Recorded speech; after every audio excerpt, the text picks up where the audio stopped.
મસ્ત મજાની જિંદગી અને એની મસ્ત મજાની વાતો.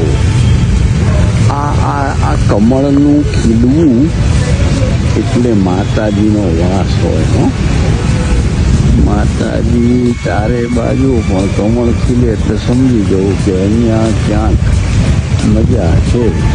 એમાં પાછો આટલો મસ્ત મજાનો વડલો, આટલા વર્ષો પહેલાના વૃક્ષો. હું સાવ નાનો હતો ને, એકડિયા બગડિયામાં ભણતો હતો ને, ત્યારનો આ ગાર્ડનમાં, આ બગીચામાં આવતો ને આ બધા વૃક્ષો ત્યારના છે. હો, અદ્ભુત.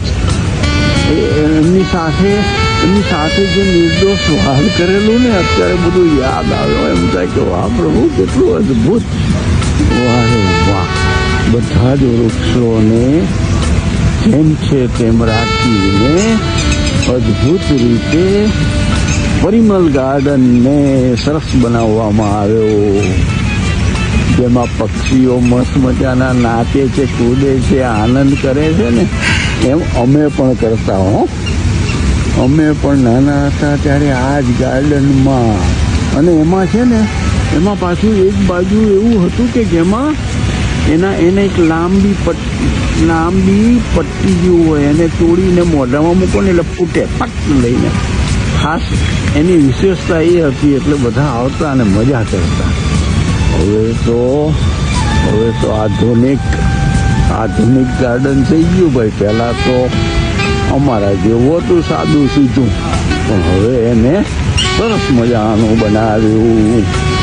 બહુ મજા પડી ગઈ, અદ્ભુત. જેમ જેમ મોટા થતા જઈએ ને, એમાં વૃક્ષો પણ આપણી સાથે મોટા થતા જાય. એટલે એની મજા એટલી આવે કે એને આપણે ક્યાંક આપણી સાથે ઉછળતા જોયા હોય ને, એવું લાગે. વાહ ભાઈ વાહ. બધાને હરિઓમ, ખૂબ ખૂબ વાલ. વાહ વાહ ભાઈ વાહ. સવાર પડે એટલે બધા આવી જાય. મસ્ત મજાના ઊંડા શ્વાસ લઈ લેવાના. સમાજની દોડાદોડી, ભાગાભાગીથી દૂર રહીને સરસ રીતે માણી શકાય તેવું મસ્ત ગાર્ડન. બહુ મજા પડી. બાળકોને રમવાની વ્યવસ્થા, વડીલોને બેસવાની વ્યવસ્થા. બધા પોતપોતાના ગ્રુપમાં આવીને બેસે અને જિંદગીને માણે. વાહ ભાઈ વાહ, મજા પડી ગઈ.